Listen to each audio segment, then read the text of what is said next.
nós já louvamos ao Senhor, nós já oramos ao Senhor, já demos a sua palavra e também já nos dobramos em clamor e intercessão. E é chegado o momento de nos debruçarmos sobre o ensino da doutrina, da sã doutrina que procede da sua palavra. Momento de culminância dos nossos encontros, é também um momento de despertamento da igreja para a prática das verdades aqui registradas e reveladas pelo Senhor. E nós temos tido um privilégio, uma oportunidade muito rica de, nesses encontros ao longo deste ano, de 2026, falar sobre a ética cristã e principalmente para ressaltarmos uma realidade da fé reformada que engloba ou alcança mais do que a teologia, que alimenta o nosso coração, alimenta a nossa mente para a compreensão mais plena, mais profunda das verdades da palavra de Deus, mas também nos habilita para praticá-la. Aí está a ética. Quando precisamos usar da teologia, que nos louvamos de tê-la em seus mais qualitativos índices, mas também para usá-la como ferramenta de tomada de decisão, quando nos defrontamos com estas realidades, como falamos no mês de fevereiro sobre o aborto. Vimos ali muito claramente a posição da ética cristã, como devemos nos portar na consideração da realidade do feto, como um ser humano pleno, exatamente como a palavra de Deus nos ensina ali. E hoje, especificamente, esse não vai durar o mês inteiro, vamos começá-lo e terminá-lo. Hoje falaremos sobre esses dois temas, um já quase que consequente dos mesmos princípios que falamos no tocante ao aborto, que é o infanticídio, mas com algumas distinções. E vamos falar também sobre a eutanásia, um tema que, embora tenha sido tornado relevante pelos debates mais contemporâneos, é um tema muito antigo e diz respeito aí a civilizações muito antigas, como nós vamos ver atentamente nessa noite. Você que está conosco nessa noite, partilhando o nosso estudo de doutrina, eu lembro que os nossos dois livros de referência para esse nosso estudo são os livros do Walter Kaiser Jr., O Cristão e as Questões Éticas da Atualidade, um guia bíblico para pregação e ensino, e realmente tem sido uma grande referência. Aqui também temos aprendido bastante, apesar do que já é um livro que constava aí das nossas referências desde o tempo de seminário. E também o livro do escritor Norman Geisler, mais conhecido aí também pela sua teologia bíblica, e ele escrevendo aqui sobre ética cristã, no seu livro intitulado Ética Cristã, Opções e Questões Contemporâneas. Também ambos são da editora Vida Nova, e você pode adquirir caso tenha interesse, ou partilhando até o final do ano de um número, aí estando no top 3 dos que mais frequentarem os nossos estudos de doutrina, você poderá ser contemplado de presente com esses dois livros que o pastor presenteará aos irmãos, aos 3 irmãos que mais participarem.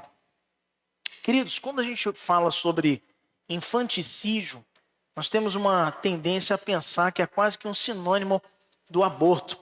Veja só o que Nelson Mandela nos fala sobre a questão da consideração de uma sociedade a partir da forma como se criam os filhos.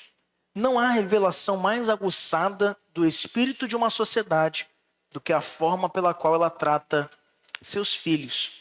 Embora não seja uma assertiva absoluta que alcance qualquer realidade, a frase de Mandela expressa de uma forma muito categórica, sim, um bom reflexo, um bom parâmetro. Não necessariamente porque eu queria só mostrar que como isso é provocativo, mas não é absoluto. Pois é possível que se tenha uma sociedade que trata muito bem seus filhos, mas que negligencia absolutamente as verdades de Deus, e ainda assim não vai ser uma boa sociedade. Mas, do contrário, uma sociedade que trata pessimamente seus filhos, como aqui ele está tentando trazer-nos essa indagação um pouco curiosa, Sim, dali se pode perceber a queda, a ruína total dos valores do homem, quando as crianças são renegadas à vulnerabilidade, à miséria e, como também não dizer, ao próprio infanticídio e descarte, o desprezo da sua consideração. Para o aborto, como nós vimos, existem duas correntes, vamos dizer assim, que consideram o aborto em algumas circunstâncias. A primeira delas considera o aborto em toda e qualquer circunstância por considerar que o feto não é um ser humano, ele é um sub-humano. E existe a corrente da via média que defende que o aborto somente em algumas circunstâncias será plausível, porque o feto seria um humano em potencial. Como nós vimos, nenhuma dessas duas correntes é abraçada pela teologia saudável da palavra de Deus.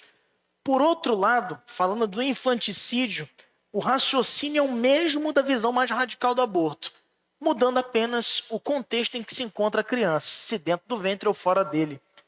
Para essa corrente, essas pessoas que defendem a possibilidade do infanticídio, e você pode me perguntar, mas pastor, é possível isso? Existe isso? Sim.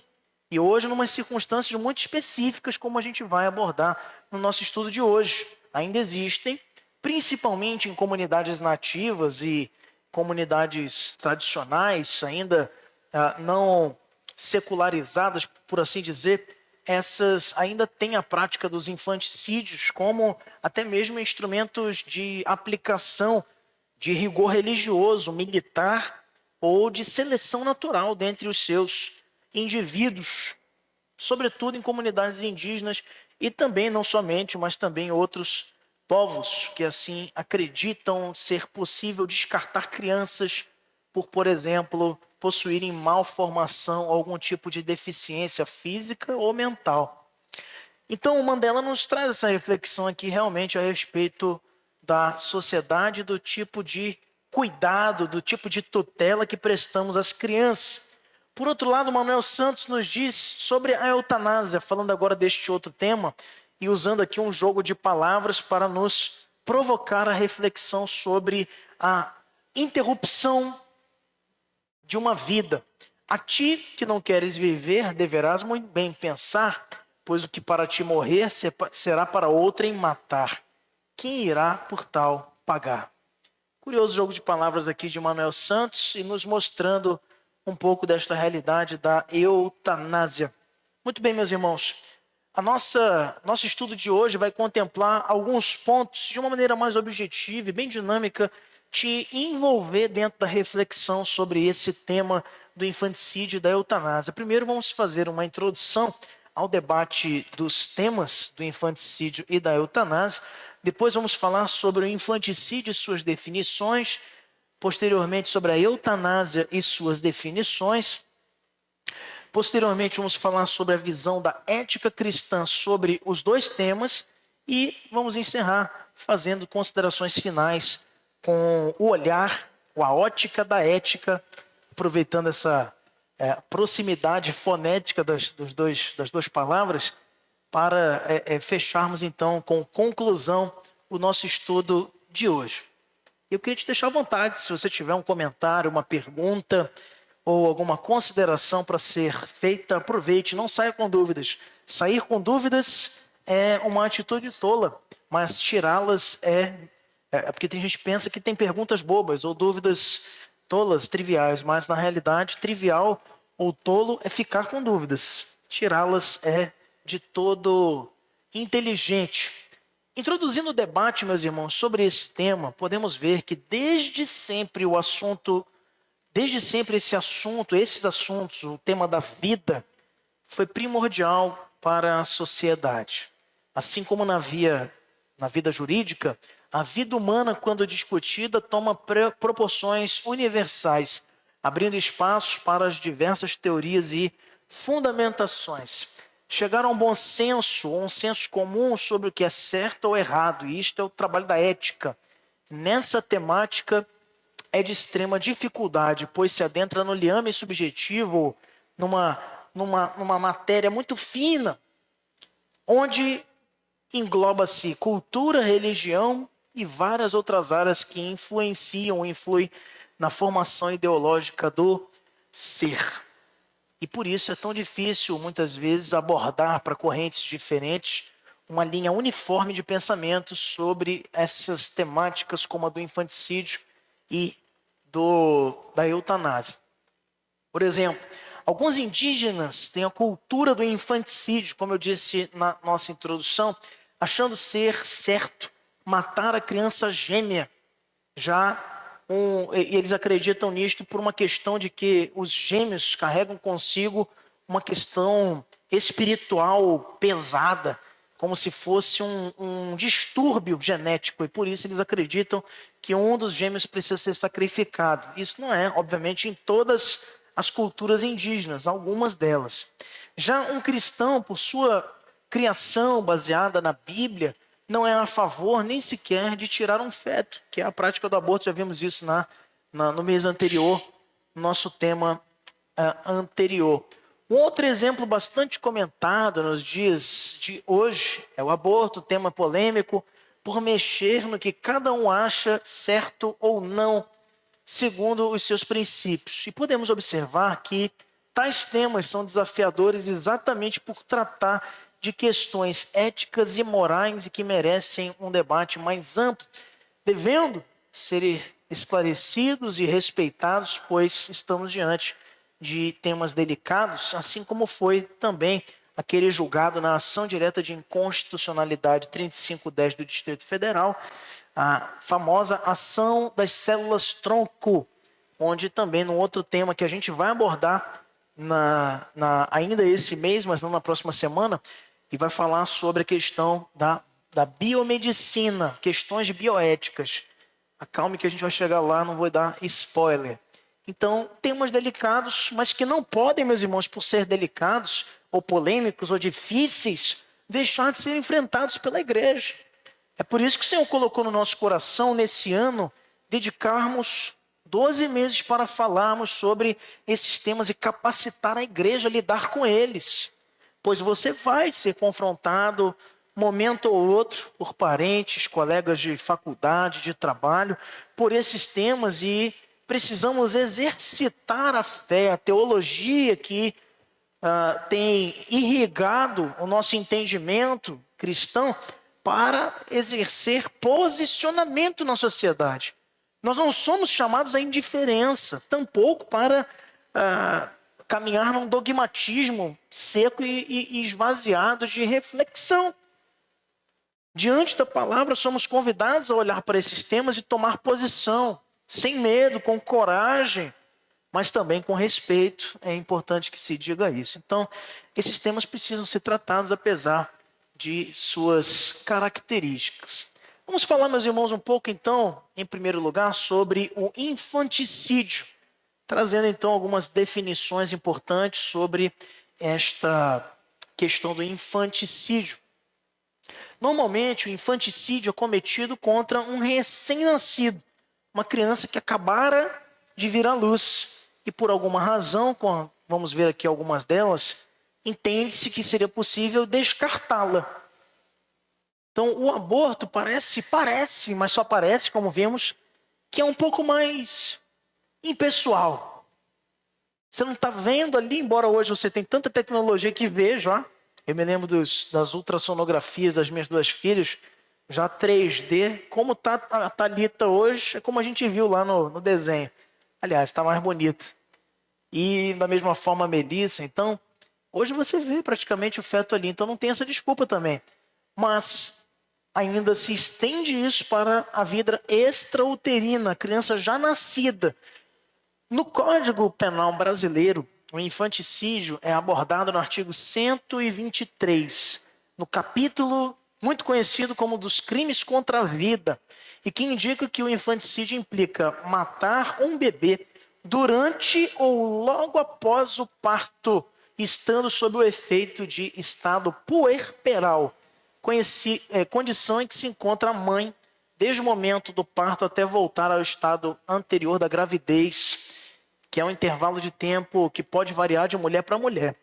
Esse tempo do puerpério é um momento clínico, um momento hormonal distinto, onde a mulher precisa ser acompanhada, inclusive de forma a equilibrar os hormônios que estão em condição ali de desequilíbrio pela carga ou pela descarga emocional e orgânica que foi o parto. Então o parto ele gera isso e é natural no contexto. Algumas mulheres, pela sua própria compleição biológica, vão lidar de uma forma melhor, outras pior. Eu, no meu trabalho, por exemplo, já lidei com situações como esta, inclusive em tribunal do júri, por ser um crime contra a vida e um crime doloso contra a vida, a mãe que tira a vida do próprio filho numa condição desta, por infanticídio, ela vai ser submetida ao tribunal do júri. Eu já trabalhei em casos assim, inclusive, né? Então, são realidades. A gente pensa que é só homicídio doloso, mas tem também o infanticídio, o próprio aborto, está no capítulo dos crimes dolosos contra a vida. Pode haver também um tribunal do júri para o cometimento do crime, o julgamento de um cometimento do crime de aborto. Então, a pena prevista para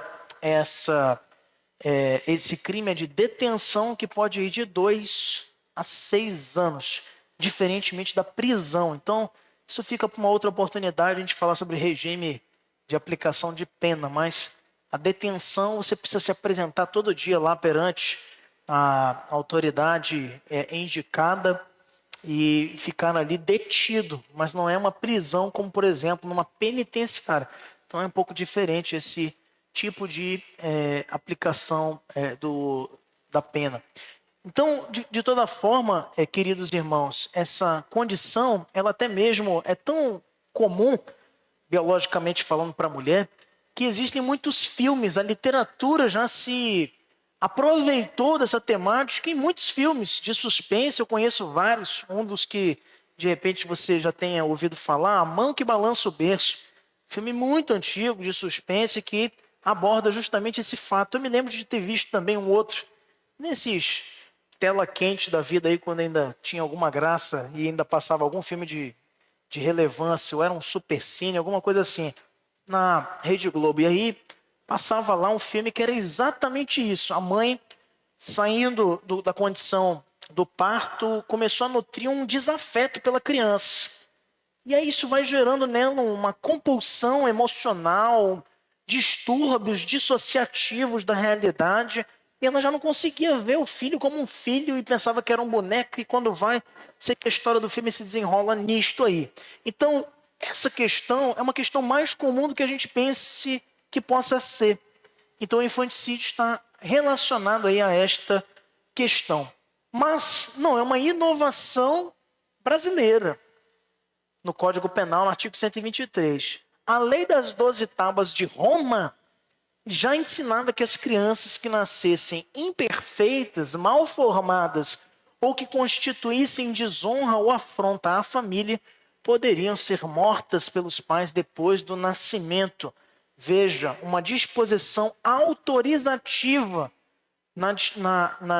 no Código Jurídico Romano, a lei das 12 tábuas, referendando o infanticídio como uma prática permitida.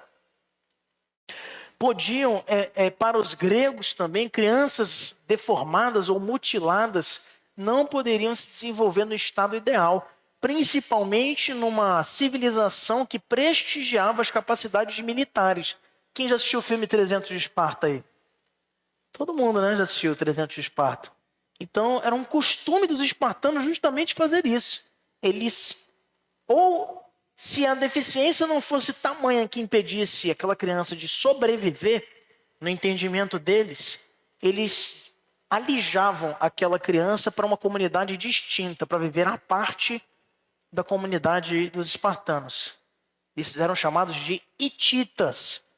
Porém, se a deformidade na crença deles fosse tão grotesca ou tão inabilitante para a vida comum, eles mesmos tratavam de encerrar a vida daquela criança.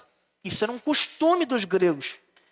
Para os espartanos, como eu disse, a prática do infanticídio servia até como meio de seleção do homem grego modelo, capaz de ser submetido a esforços sobre-humanos. Eles buscavam os ideais da virilidade, da disponibilidade militar de seus soldados. Isso não servia para isso, não servia para mais nada. Com rígido controle alimentar das próprias crianças, mesmo as que não tinham deformações, diversos tipos de maus tratos e intensos treinamentos para a guerra, o que também tratava de ceifar em um tempo de condições médicas péssimas e de muitas infecções e contaminações não tratáveis. Você tinha também o próprio infanticídio indireto nessas crianças submetidas a, por que não dizer, condições torturantes. Microfone aqui para o presbítero Oswaldo. Deixa eu ver se eu entendi. A mulher que dá à luz e que passa pelo puerpério. Eu já ouvi dizer casos em que a própria mulher nesse estado estava numa situação tal que até agrediu o próprio marido. Então, a lei diz que se essa mulher, passando por esse caso, e acaba cometendo infanticídio, mas está caracterizado que ela estava nesse estado, ela tem um atenuante, é isso? Não, esse é exatamente o elemento subjetivo do crime. Agora, o que um advogado poderia explorar, por exemplo, era questionar se ela estava no pleno gozo de suas faculdades mentais. Aí ele vai ter que instaurar um incidente de insanidade mental para poder provar a imputabilidade ou a inimputabilidade dela. Pois se ela não tiver no pleno gozo de suas faculdades mentais, ela não pode ser penalizada. Entre aspas, porque ela vai ser recolhida numa instituição clínica de segurança até que um médico dê um laudo dizendo que ela pode retornar ao convívio da sociedade.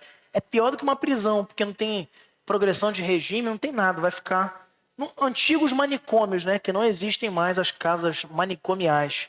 No novo sistema na rede de saúde mental pública, então não seria uma atenuante, seria exatamente a qualificadora do crime, nesse caso. Então, essa é uma realidade, queridos, que estava presente no mundo antigo também. No Brasil, o infanticídio em algumas tribos ou povos indígenas é uma prática cultural até os dias de hoje, a qual vitima crianças de várias idades em busca da preservação cultural da etnia e consiste no assassinato de crianças indesejadas pelo grupo, muitas vezes até de forma seletiva mesmo. Quando há algum tipo de mistura racial, a gente pensa que o racismo ou essa questão da discriminação racial nasce na civilização ocidental, ela está presente no pecado do homem. Não é uma característica inerente ao Brasil, ou aos Estados Unidos da América, ou no continente africano e europeu, ou asiático. É uma questão relacionada ao homem. Sabe por quê? Porque já tinha escravo, já tinha discriminação desde os tempos muito primordiais. Quando você olha no Antigo Testamento, já tinha escravo. Por que já tinha escravo? Por causa do pecado humano. Questões de dívidas, às vezes até questões de vitórias em batalhas, o espólio, dentre os espólios, as riquezas conquistadas também. Os homens aptos eram trazidos como mão de obra. Isso era uma realidade desde que o mundo é mundo. Então, é fraco, é pobre reduzir o debate da questão da escravidão e do racismo há 200 anos. Para olhar para o continente africano, a gente tem que olhar como um todo e ver qual é a raiz desse problema, que é o pecado humano, o pecado do homem. E isto aqui mesmo, até de uma forma velada, mas também observada, em povos que não têm cristianização, contato com leis e vivem de acordo com seus costumes ancestrais e ainda assim lá discriminam. Crianças que nasceram misturadas de um povo com o outro, eles acreditavam que isso trazia maus presságios e sacrificava a criança e ponto final. Infanticídio, então era uma realidade também, é uma realidade também presente em alguns povos indígenas.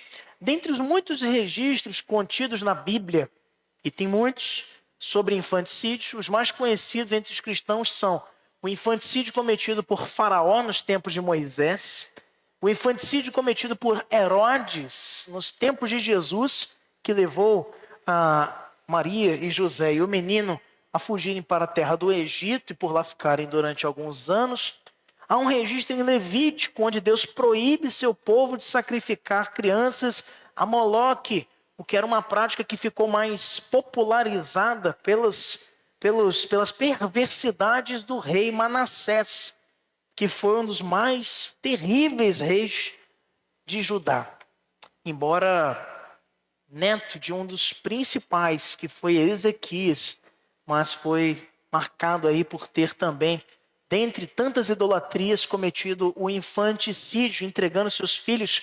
E para que você entenda a perversidade disso, um poste ídolo, um formato de touro, né, que era ali o do deus Moloque, de costumes cananitas e principalmente da influência que eles tiveram de convívio com outros povos. Ele, com mãos de bronze, era ali aquecido até ficar assim incandescente. Incandescente você entende o que é, né? É pelando ali, né? Já passando da barreira já do quente ali, né? A fervura. E ali a criança era sacrificada naquelas mãos incandescentes de bronze. E, portanto, uma cena muito terrível, né, para se pensar. A criança ali sacrificada nessas condições. Infelizmente, Israel tinha um coração obstinado a desobedecer a Deus. Isso vemos ao longo do Antigo e do Novo Testamento. Os israelitas não deram ouvidos às advertências de Deus para que não fizessem isso. E, em vez disso, incorporaram a adoração a Moloque em suas próprias tradições. Apesar dos esforços ocasionais por reis piedosos que a gente citou aqui, Ezequias, poderia falar também de Josias, poderia falar aqui de Asa, poderia falar aqui de outros, mas que ainda assim a adoração de Moloque não chegou a ser abolida até o cativeiro na Babilônia, por 70 anos. De lá sim, quando voltam, eu costumo sempre lembrar isso. A idolatria jamais voltou a ser, pelo menos não a outros deuses. Passou a ser agora a idolatria à tradição, a idolatria às interpretações múltiplas que foram eles desenvolvendo pelos rabinos, pelos escribas e tal. Então, idolatria eles não cometeram mais. Porém, aí abandonaram a misericórdia, a compaixão e a prática fiel e obediente da essência da lei de Deus. No Brasil, olhando um pouco para trás, o Código Criminal de 1830, lá do tempo ainda do Império, lembrando que o Brasil proclama a sua independência através daquele emblemático e para alguns até fictício evento do Ipiranga no dia 7 de setembro de 1822. De verdade, grandes historiadores asseguram que esse evento não existiu, que foi só para pintar um quadro, mas que isso foi uma negociação de gabinete com o interesse dos ingleses de estabelecer comércio com o Brasil. Cenas para outros capítulos. O fato é que o Código Criminal de Dom Pedro I, no tempo do Império, ele tratava o infanticídio no artigo 197, punindo genericamente a conduta de matar um recém-nascido. E no artigo 198, que estabelecia sanção mais branda quando a morte era causada pela genitora para ocultar desonra, no caso quando a criança era tida num contexto extraconjugal ou fora do casamento, naquele ambiente ali de muita repressão ainda religiosa e dos costumes. Então tinha uma pena mais branda. Veja só como é que as leis elas têm uns entendimentos um pouco contraditórios. Se punia, mas se você matou a criança para se proteger, porque você, por exemplo, é uma moça que não é casada e acabou, né, cometendo fornicação e engravidou e teve uma criança, aí a pena é mais branda. Veja só, se você fez isso debaixo de um pecado, aí eu vou te dar uma colher de chá. Assim entendi o Código Penal de 1830. Mais adiante, em 1890, foi tipificado no artigo 298, que previa a conduta de matar recém-nascido nos primeiros 7 dias de vida e a hipótese do delito também cometido pela genitora para ocultar desonra própria. E assim mesmo aconteceu como no diploma legal anterior. A última figura era punida de forma mais branda. E o Código Penal de 1940, que é o nosso atual, é isso mesmo, de 1940. Mas já teve, obviamente, muitas reformas a mais robusta na década de 80 e agora mais uma recentemente que você conheceu como pacote anticrime em 2019.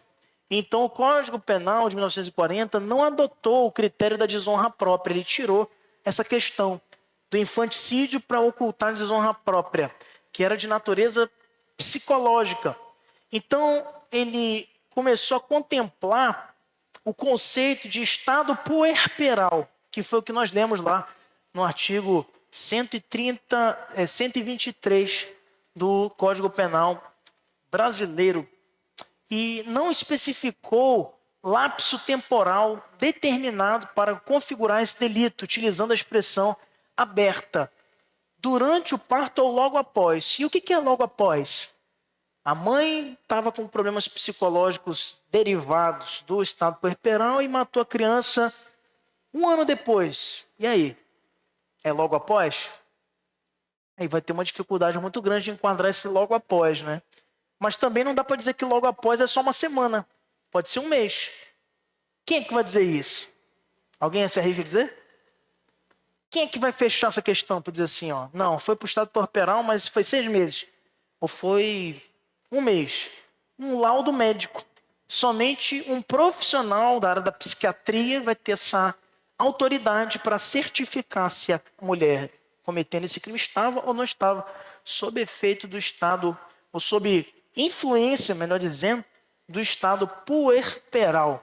Não obstante o interesse acadêmico suscitado, o infanticídio é um crime de escassa repercussão forense. São poucos os casos que chegam até os tribunais, sendo raros os casos levados a conhecimento das autoridades e que efetivamente se tornam processos judiciais.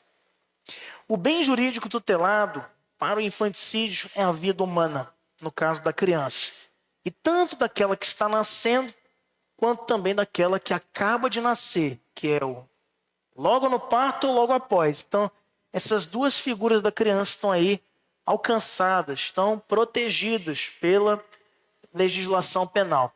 Veja que o crime ele está previsto nos crimes contra a vida, como eu já falei. E o objeto material é a criança que sofre a conduta criminosa. Isto é, aquela contra a qual se volta o agente, no caso, a mãe. A conduta pode ser praticada por qualquer meio eleito, que é o que nós chamamos no direito de crime livre, e pode ser tanto comissivo como omissivo. Então, a omissão, o abandono da criança também pode configurar o infanticídio. Um exemplo, que aí não seria nem abandono de incapaz, se é provado o dolo para interromper a vida da criança. Então, os meios mais comuns, segundo alguns estudiosos, são o traumatismo de cabeça e asfixia com particularidade e a subcação e estrangulação. Então, são as hipóteses mais recorrentes do crime de infanticídio, pelo menos aqui no Brasil. Muito bem. Falando agora um pouco sobre eutanásia, meus irmãos, nessa noite, nós podemos ver que eutanásia, essa palavra, quando nós olhamos para o latim, significa boa ou feliz morte. É isso que significa. E quando a gente vê um filme como aquele filme conhecido de romance lá da Emilia Clarke, como é que é o... Quem eu era antes de você, né? Como eu era antes de você. Que é a história lá de um tetraplégico que conhece uma cuidadora e se apaixona por ela, e lá nos Estados Unidos ele não pode tirar a própria vida, que é a morte assistida, então ele Ele, por ser muito rico, não encontra mais prazer em fazer nada porque ele era esquiador e não sei o que e tal. Aí o filme vai mostrando ele se relacionando com essa moça e encontrando esperança, encontrando vontade de viver. Mas aí o grande gate, a grande sacada do filme aí muda, né? Como é que chama? O plot twist, né, Marquinhos? E aí muda porque você pensa que ele vai mudar de ideia, ele fala assim, não, vou me manter. Aí ele vai para a Suíça, se eu não me engano, e lá dá cabo da própria vida e aí fica aquele clima, né, de luto, de desesperança no final da obra.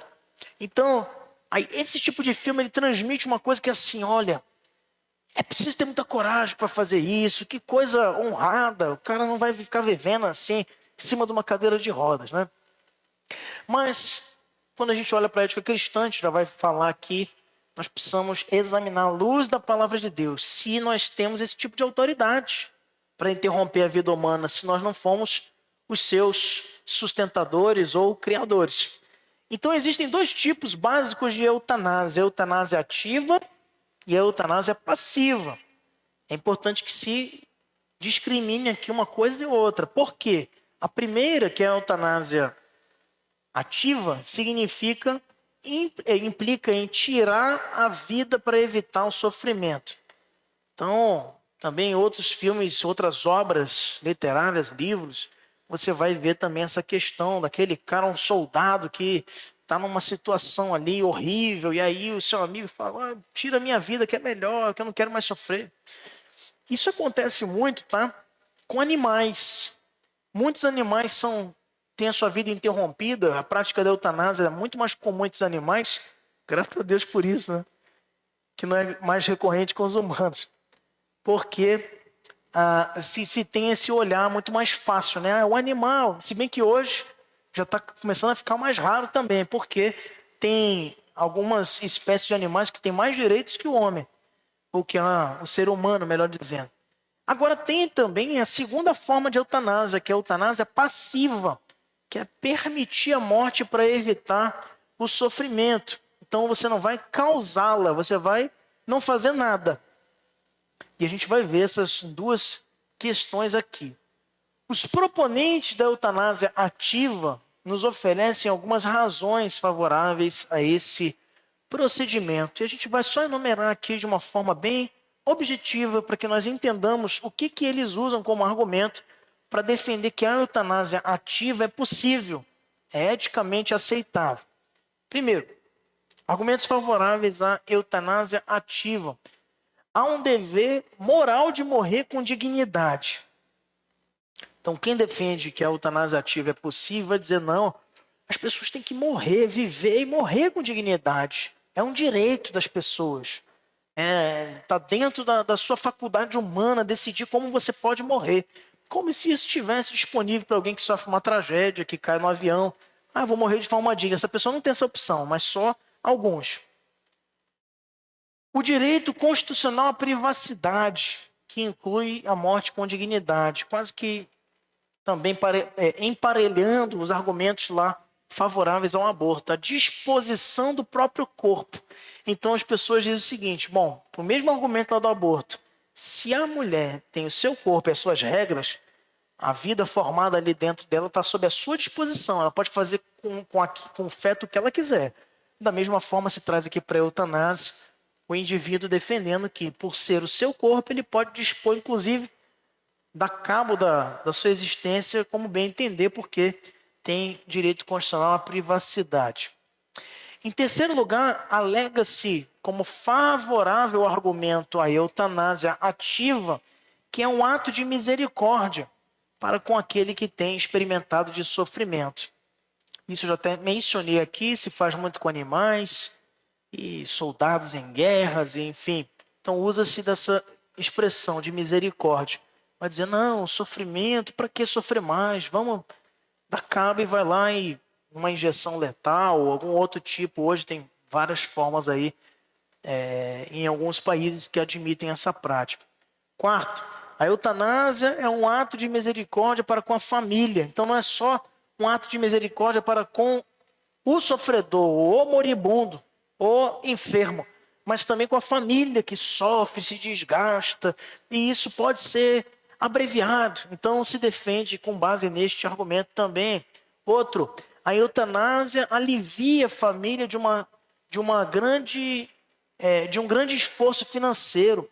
Então usa-se muito também esse argumento de que, olha, um dinheiro gasto com enfermeiros, uma situação que é irreversível. Então logo interrompe a vida e pega esse dinheiro e doa para caridade e faz o bem na humanidade, porque vai ficar gastando com uma pessoa que já sabe que vai morrer. Falei isso para a família do Schumacher lá, né? A eutanásia ativa, outro argumento, alivia a sociedade de um grande peso social. Aí fala mais da previdência, né? Uma pessoa que a gente sabe vamos dizer assim, uma realidade, não vou dizer um problema, né? Mas é uma realidade da sociedade. Nós estamos hoje vivendo a pirâmide invertida, nos censos demográficos, né? Então, nasce muito menos gente do que morre. Então, essa pirâmide, lá em tempos antigos, quando a expectativa de vida era menor, ela era sempre assim, nascia muito mais gente, não é? Aliás, nascia menos gente e morria mais. Então, você tinha na base demográfica os nascituros, as crianças, pessoas em idade não ativa, ou seja, que precisam ser cuidados ou tutelados. Você tinha numa base uma robusta parcela da sociedade com idade ativa, ou seja, trabalhando, produzindo, criando dentro de uma sociedade. Isso significa circulação de bens e recursos. E você tinha um grupo pequeno de pessoas que já estão na segunda idade não ativa, que já é na fase da terceira idade. Hoje essa pirâmide se inverteu. Por quê? Por N situações, a questão de uma população de países muito populosos, problemas sociais, dificuldades, criminalidade, violência, e também questões éticas e morais e religiosas também. Os pais estão optando por ter menos filhos, e alguns até por não ter nenhum. E até tem a questão do aborto também, então até os que têm quer tirar a vida. Então, você tem um grupo de crianças que significará o país do amanhã menor do que se teve em tempos no passado. E hoje você tem uma parcela muito alta. Então, olhando para nos aposentados, pensionistas ou até acamados, pessoas doentes. Então, quem defende essa ideia aqui vai entender, repito, erradamente, né, que essas pessoas são um peso para a sociedade. No caso específico de quem tem uma morte irreversível, está em cima de uma cama.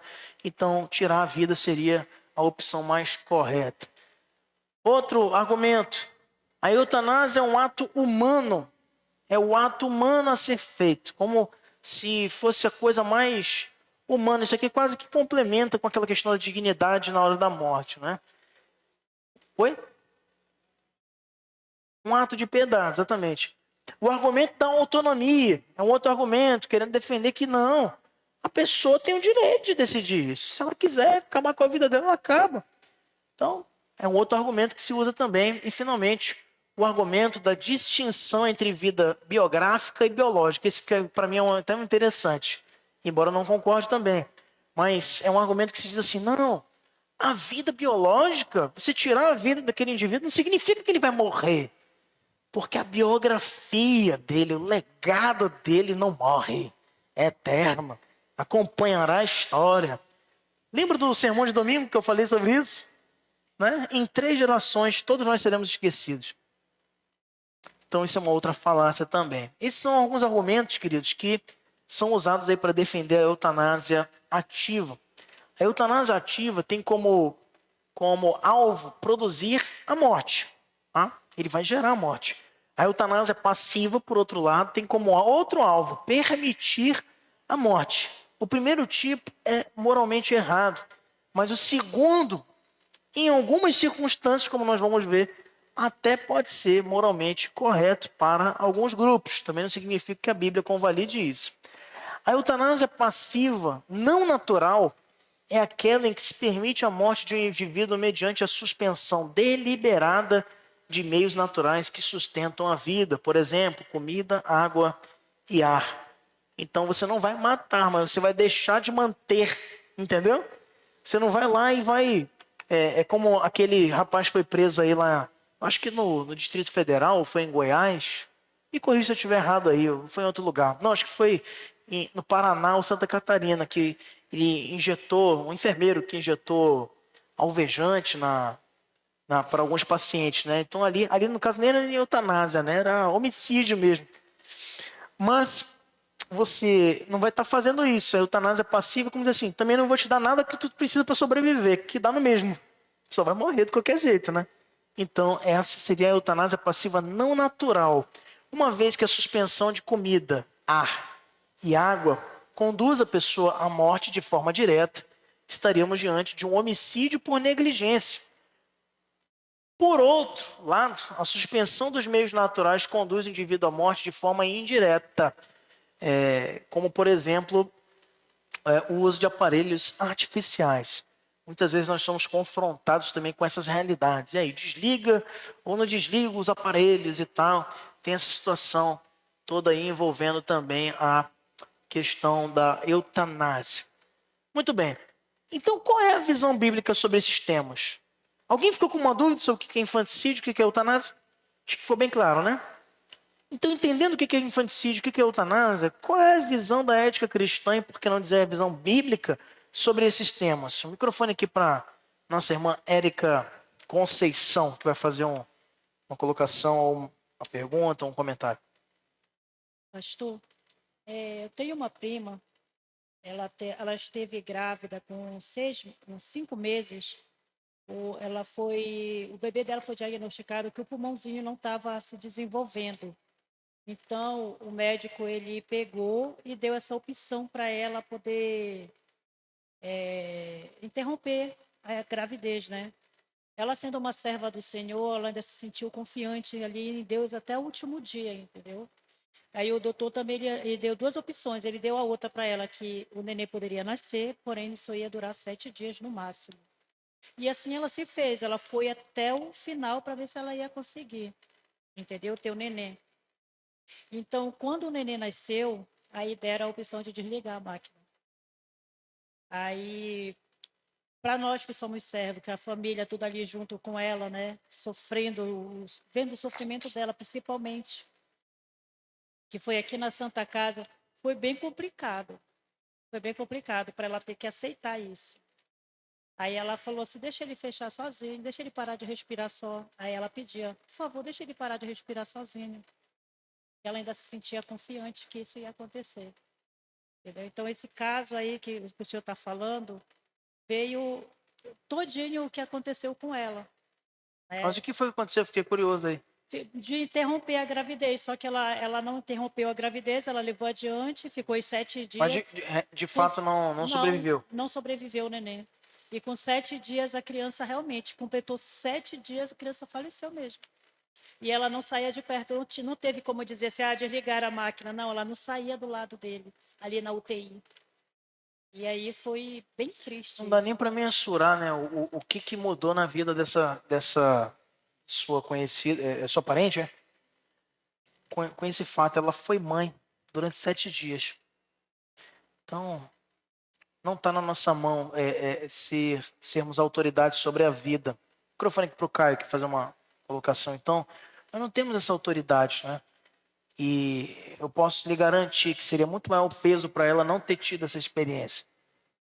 Porque eu gostaria de saber sobre a ótica cristã, que o senhor vai mencionar agora, porque houve um caso que eu assisti, né, no Telegram de uma criança na Índia, foi mordida por um macaco e ela acabou contraindo raiva. Ela tinha 6 anos, né, acabou falecendo.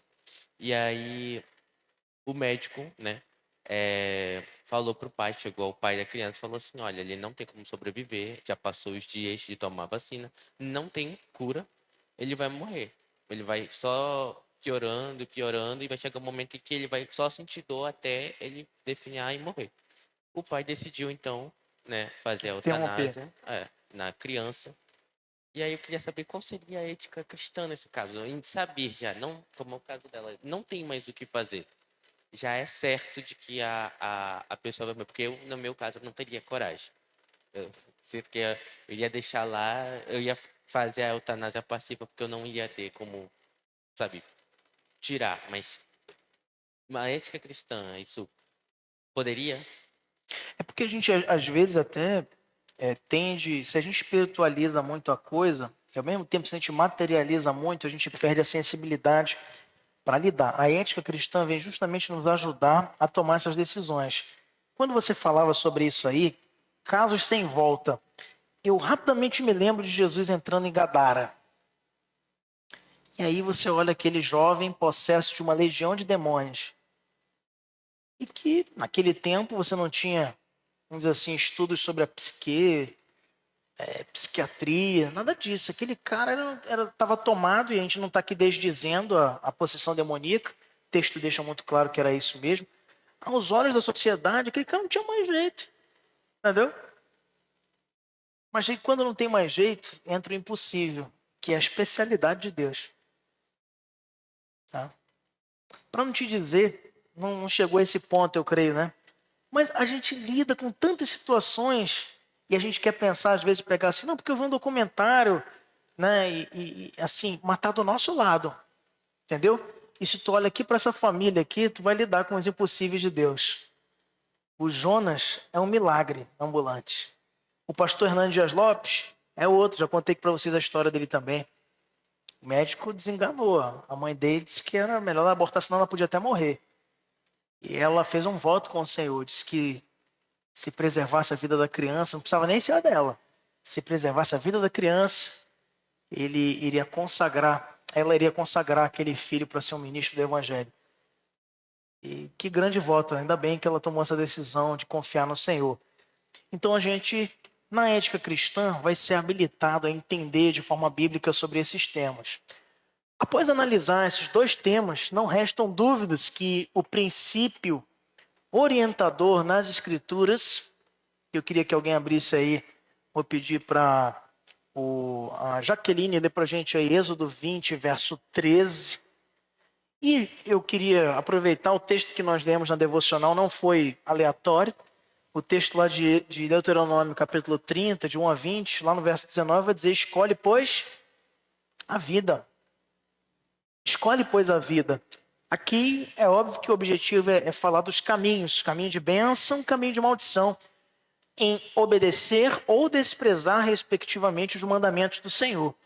Mas por que não termos para nós também este caminho que a palavra de Deus, como no texto que a Jaqueline vai ler, nos orienta para escolher a vida? Então, antes dela ler, o princípio orientador das Escrituras condena claramente a eliminação da própria ou da vida de outra pessoa. E isso inclui todas as formas de infanticídio e eutanásia, incluindo eutanásia passiva, quando você deixa de fazer o que vai manter. Enquanto tem tecnologia, enquanto tem ciência, enquanto tem um fio de esperança, e mesmo quando já não tem nenhum, o Senhor tem todo o poder para fazer.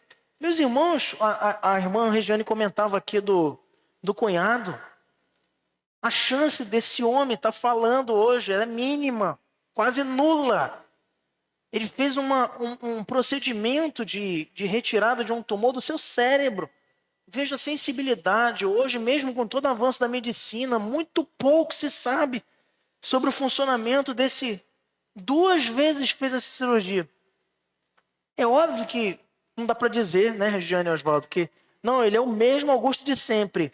Mas da mesma forma, se você disser, olha, esse cara fez 2 cirurgias para remoção de tumor no cérebro, mexendo com o sistema nervoso, interações sinápticas e um monte de questões tão delicadas, e por isso guardadas aqui no nosso órgão gestor, né, do corpo, que é o cérebro.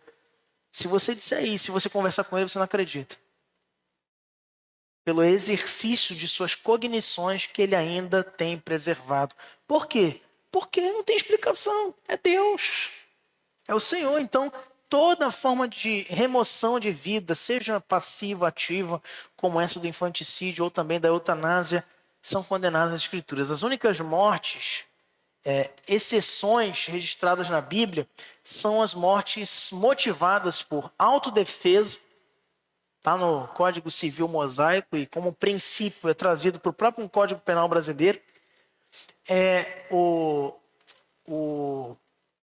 a pena de morte, que nós vamos ver na semana que vem, para alguns casos específicos, e a guerra justa.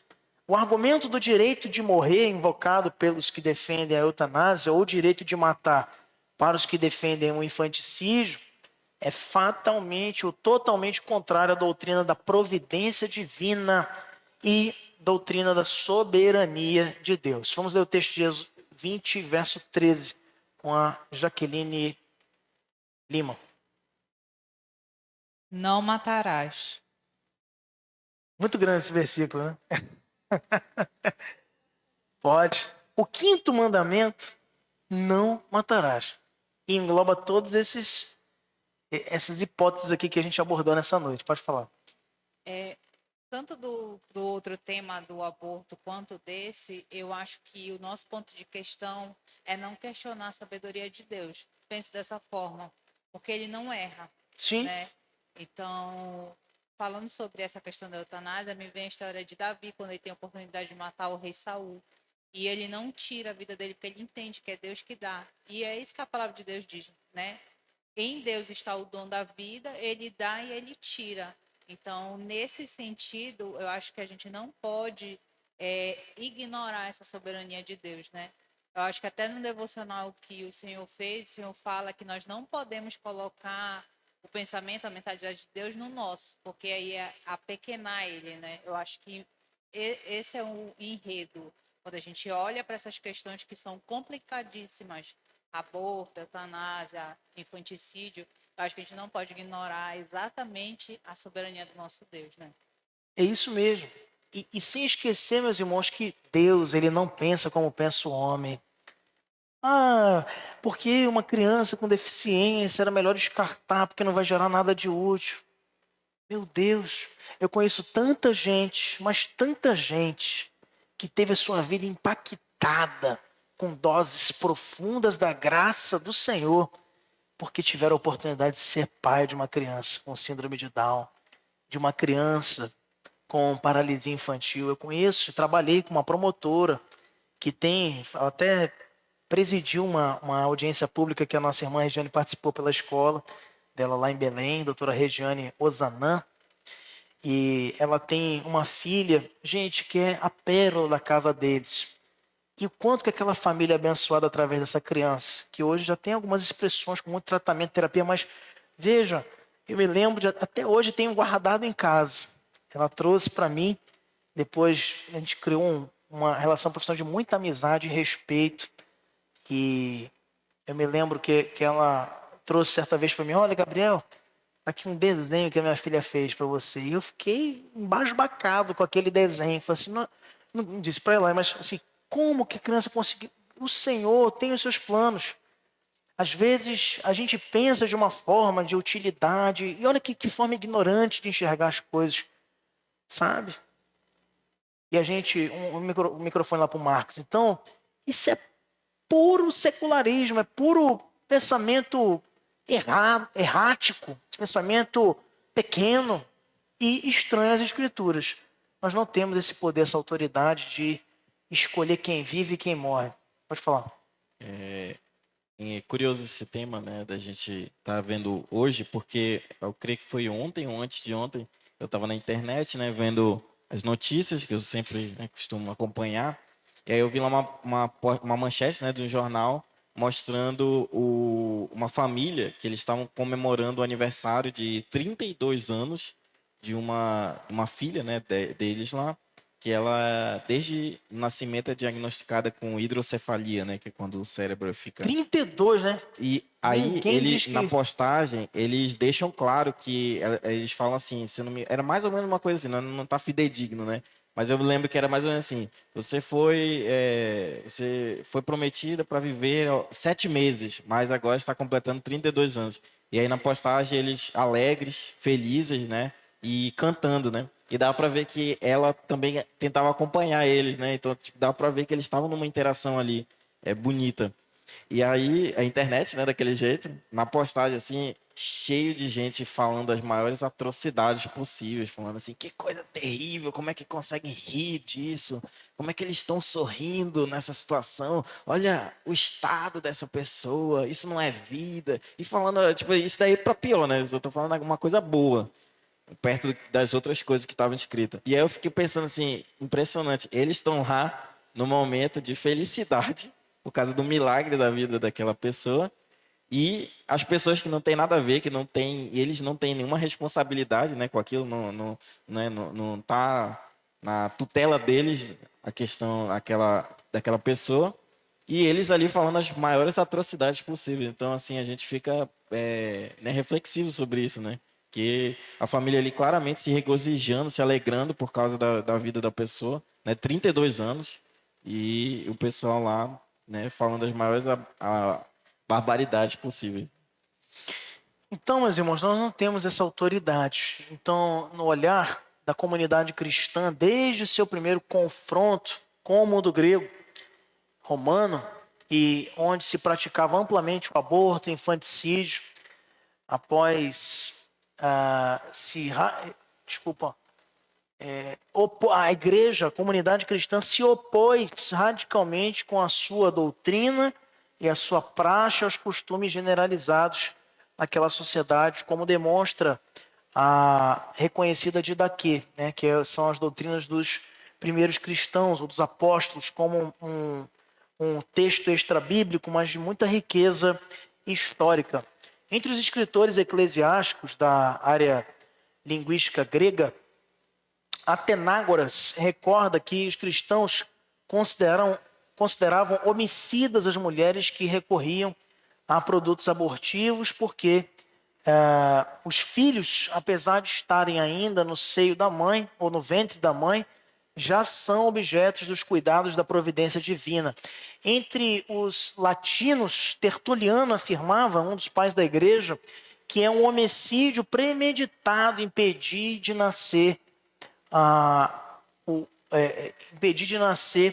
pouco importa que se suprima a alma já nascida ou que se faça desaparecer durante o tempo até o nascer. É já um homem aquele que o será. Então, Tertuliano aí também defendendo o mesmo entendimento que vimos no estudo anterior sobre a plenitude humana do feto e, por que não, também da criança já nascida em condições distintas, como com deficiências e deformações. Se é certo que, por vezes, a supressão da vida nascente ou terminal aparece também matizada com um sentido equivocado de altruísmo e de compaixão humana, não se pode negar que tal cultura de morte no seu todo manifesta uma concepção de liberdade totalmente individualista, que acaba por ser a liberdade dos mais fortes contra os débeis destinados a sucumbir. Reivindicam o direito ao aborto, ao infanticídio, à eutanásia e reconhecê-lo legalmente equivale a distribuir a liberdade humana um significado perverso e iníquo, o significado de um poder absoluto sobre os outros e contra os outros. Pois quem decide se o débil morre ou não é justamente quem é são. Veja que incoerência.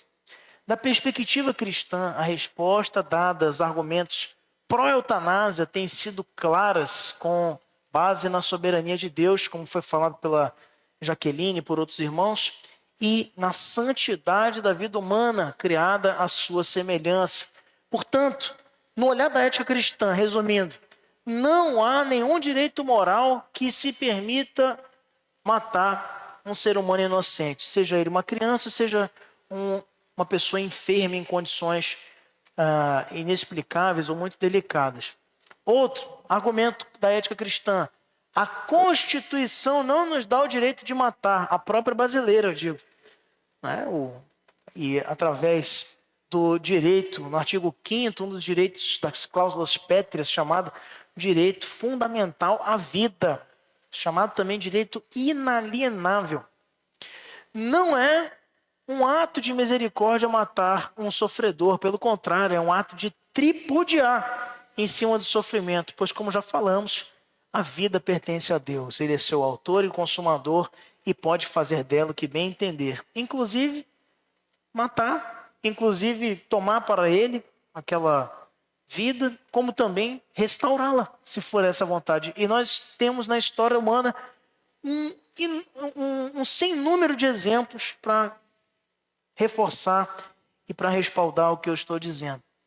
Porque o Senhor já tirou, inclusive, um morto da tumba depois de 4 dias. Chamava-se ele Lázaro. Por que não tiraria alguém do leito de um câncer? Por que não tiraria alguém de um leito de uma doença? Ou até de um coma de muito tempo e da inconsciência? Pode-se aprender muito através do sofrimento. Este é um outro argumento usado contra a eutanásia, olhando para a palavra de Deus. Gente, se sofrimento for uma questão que precisa ser enfrentada com a interrupção da vida, o que seria de José, o que seria de Paulo, o que seria de tantos outros, o próprio Ezequias? Veja, não há fundamento para isso, porque o sofrimento também nos ensina, nos amadurece, nos conduz a crescer. Não há etiqueta com preço em uma vida humana, por isso não há como usar aquele argumento de que essa pessoa vai ser um custo para a família, um custo para o Estado, porque a vida não tem preço. A vida não tem preço. O remorso, a dor da despedida precipitada para alguém pode ser muito mais pesaroso e custoso do que esse procedimento que pensa ele ser mais econômico de interromper logo a vida humana. O fim não justifica os meios, diferindo aí do entendimento de Nicolau Maquiavel, na sua obra O Príncipe, e também como evocado pela maioria dos filósofos iluministas, não é o preceito bíblico. Nós temos fins justos para atingir meios justos. O que se planta, se colhe. Não existem maus necessários quando se fala de ética cristã. Seres humanos não são animais. Aqui já até mencionei esse paralelo também. E a resposta ao argumento da autonomia é olhando para a própria ética cristã, de que nós não somos donos da nossa própria vida. Por isso a gente não tem como autodispor dela. Porque não somos proprietários da nossa própria vida, somos criaturas. E também como resposta ao argumento da distinção entre vida biográfica e vida biológica, a gente já até antecipou isso quando a gente falava, é uma grande falácia, a nossa vida é uma só, ela não tem essas dicotomias. A vida humana é o que ela é, corpo, alma e espírito. Para os tricotomistas ou dicotomistas, deixa isso para lá. Mas o fato é que a nossa vida, ela precisa ser vivida, como a palavra de Deus nos ensina, de forma plena, integral, holística, ou seja, englobando santidade em todos os meios onde vivemos, englobando o nosso dever de obedecer ao Espírito e a palavra de Deus e o Evangelho de Cristo Jesus em todos os meios, não é só na igreja ou só nos ambientes da fé, em todos os lugares nós exercemos a nossa vida. Portanto, nossa vida biográfica. E pelo contrário, isso é uma grande ilusão, porque você acompanha biografias que na realidade escolhem as melhores partes das pessoas para registrar. O pior dela, mas que se parece que se tirar vai ficar mais autêntico, tira toda a autenticidade e tira toda a originalidade da expressão de alguém. Pois a maioria de nós, você mesmo que está me ouvindo aqui ou no YouTube depois, é marcado pelos seus defeitos. Eu conheci o pastor fulano, ele era tal, mas ele era marcado porque era intransigente. São marcas que a gente traz conosco, para o bem ou para o mal, mas que dizem respeito a quem nós somos. Até alguns desses defeitos que a gente precisa melhorar. Fato é, faz parte da vida, não pode ser excluído. Então, vida biográfica e vida biológica são formas de tentar nos persuadir a olhar a vida de uma forma errada. O debate acerca da eutanásia é constituído basicamente de um confronto entre duas cosmovisões. De uma perspectiva humanista e secular, a prática da eutanásia tem sentido. Mas em um contexto judaico-cristão, da ética bíblica, esta prática é moralmente inaceitável, tanto não é certo tirar a vida, como não é certo suspender meios comuns de manutenção da vida, como comida, água e ar. O único caso em que permitir a morte pode ser um ato justificável é quando nós removemos mecanismos artificiais de manutenção da vida ou quando se trata de um caso de doença irreversível, isto é, apenas para aqueles que concordam ainda assim com esse tipo de prática, particularmente olhando para a ética cristã, olhando para o preceito bíblico, e aqui neste ponto discordando de Norman Geisler, eu entendo que ainda assim, havendo a disponibilidade dos equipamentos necessários à manutenção, ainda que artificiais, eles sim precisam ser mantidos, pois também, se existem, precisam ser usados. Ou quando você fica doente, você ignorantemente diz, não, eu vou tomar remédio nenhum. É meu artificial também. Vou ser curado com a luz e com a fé. Então você virou uma planta. E aí, realmente, não vai dar muito certo. Então, meus irmãos, algumas considerações finais. Opa. Eutanásia, como a gente já viu, significa boa morte ou morte sem dor. A eutanásia ativa, fazendo um resumo aqui, é o ato de tirar uma vida humana, enquanto a eutanásia passiva apenas permite que o ser humano morra. Na perspectiva cristã, a primeira é moralmente errada, mas a segunda pode ser moralmente aceitável, desde que seja uma morte natural e irreversível, não uma morte reversível não natural. E aqui, lembrando desse parêntese aqui que eu fiz, né? Então, vão ser diversos casos aí que a gente precisa refletir também, né? Por exemplo, eu vou dar um exemplo do meu avô, que recentemente faleceu, e aí não é uma questão de eutanásia, é uma questão de decisões éticas que a gente precisa tomar também. Por exemplo, o médico chamou a família, ele estava tendo um quadro de insuficiência respiratória, isso com 85 anos, e com uma condição clínica que não recomendava uma intubação. Então explicaram pra gente, se intubar vai morrer. Então foi o contrário, a gente falou assim, então não intuba.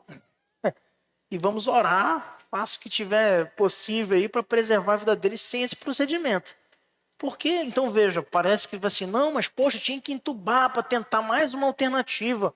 Mas se aquilo ia conduzir ele à morte, então não faz, que é artificial. Agora, se você tem outros meios para garantir de maneira mais segura, inclusive foi exatamente assim que procedeu, se não foi feita a intubação, e ele ainda sobreviveu ainda mais uns 5 meses depois disso.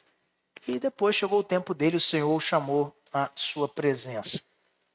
Da mesma forma, o infanticídio, à luz da ética cristã e não somente, posto que a conduta é considerada reprovada até pelo direito penal brasileiro, mostra-se em desacordo com os princípios morais cristãos, pois uma vez que Deus é o doador de toda a vida, é Ele, e só Ele que pode tirá-la no tempo que Ele designou. O roubo de vidas de crianças ou de nossa própria vida é um crime contra Deus. Na próxima semana nós vamos falar sobre pena de morte. Se eu fosse você, eu não perderia. Vai ser uma oportunidade também de falarmos sobre mais um tema que guarda as suas polêmicas, mas também que tem sua previsão nas Sagradas Escrituras.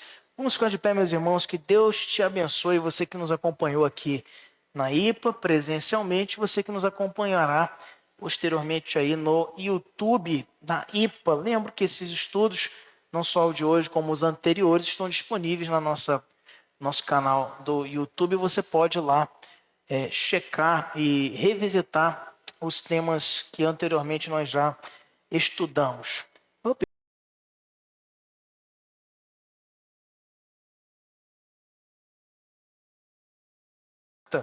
Que vai nos elevar a Deus